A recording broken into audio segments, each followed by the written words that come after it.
Noi abbiamo fatto questo documento ritenendo importante dare un segnale di comunicazione tanto ai colleghi quanto alle amministrazioni e forse soprattutto all'opinione pubblica, perché noi pensiamo che tutti sanno che c'è un problema climatico, ma non hanno ben inquadrato la portata del problema e l'urgenza delle soluzioni che dobbiamo mettere in piedi per cercare di arginarlo.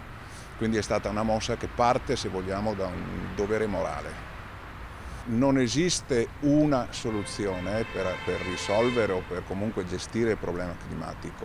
Siccome i gas serra emessi in atmosfera provengono da molte fonti, diciamo da 5 gruppi di fonti, dalla manifattura, dalla generazione dell'energia, dal trasporto, dall'agricoltura, dal condizionamento e raffreddamento, quello che occorre fare è passare dai 50 miliardi di tonnellate che il mondo umano sta emettendo ogni anno in atmosfera a zero in circa 30 anni. Quindi bisogna implementare su tutte queste aree che ho appena finito di dire azioni drastiche, urgenti e molto potenti per portare la CO2 a zero. Altrimenti, no, cioè voglio dire, se si riesce a portarla a zero intorno al 2050, il pianeta resta in un limite temperatura sperabilmente di 1,5 gradi o forse 2. No? Se non si riesce a fare questo, la temperatura del pianeta si scalda a livelli ai quali l'umanità non riesce a sopravvivere. Quindi il fatto che si parli anche di scenari di aumento di temperatura a 3 gradi o 4 gradi è scienza, ma non possono essere contemplati in realtà, perché aumenteranno ancora di più i fenomeni estremi che già stiamo vivendo adesso, no?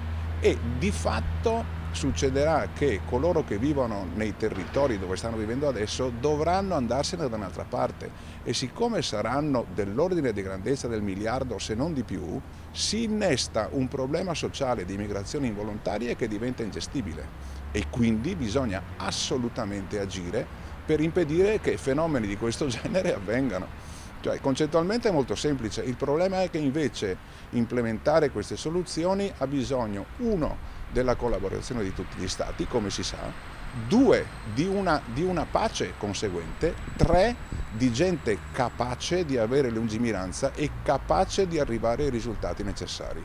Queste sono tutte sfide enormi, è la prima volta che l'umanità si trova a gestire nell'ambito di una sola generazione questo tipo di problemi, però è esattamente quello che bisogna fare, cooperare e essere molto molto decisi. Il Veneto è in una posizione formale, diciamo, allineata al governo, ha adottato l'Agenda 2030 e ha anche elaborato una strategia di resilienza, però quello che serve fare è non solo naturalmente avere definito i documenti, ma mettere in atto con grande determinazione e nei tempi giusti tutte le azioni che occorre di fatto fare, quindi c'è molto lavoro da fare, ci sono strategie lungimiranti da mettere in piedi anche a livello regionale oltre che nazionale, no? E quindi ancora una volta il Veneto, che sta partendo bene, mi sembra di dire, no, ha bisogno di aumentare semmai lo sforzo e la capacità operativa.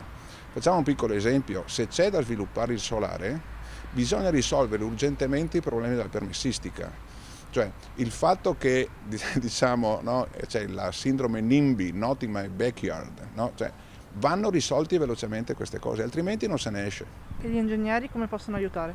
Gli ingegneri hanno un mestiere, no? Essendo di molte discipline sono in grado di contribuire a livello diciamo, di supporto, no? Con le amministrazioni per individuare le soluzioni eccetera eccetera, e poi ne hanno un altro di mestiere che è quello del project management, ovvero l'arte, fatemi dire, o comunque la professionalità di definire quali sono le sequenze di azioni che devono essere fatte, quali sono i tempi, quali sono le dipendenze, senza le quali a quel punto il tempo diventa una variabile non governata. No? Ed è quella una delle cause per cui per esempio le opere tardano a essere completate eccetera eccetera, quindi bisogna, come dire, andare con redini molto tirate e con grande determinazione.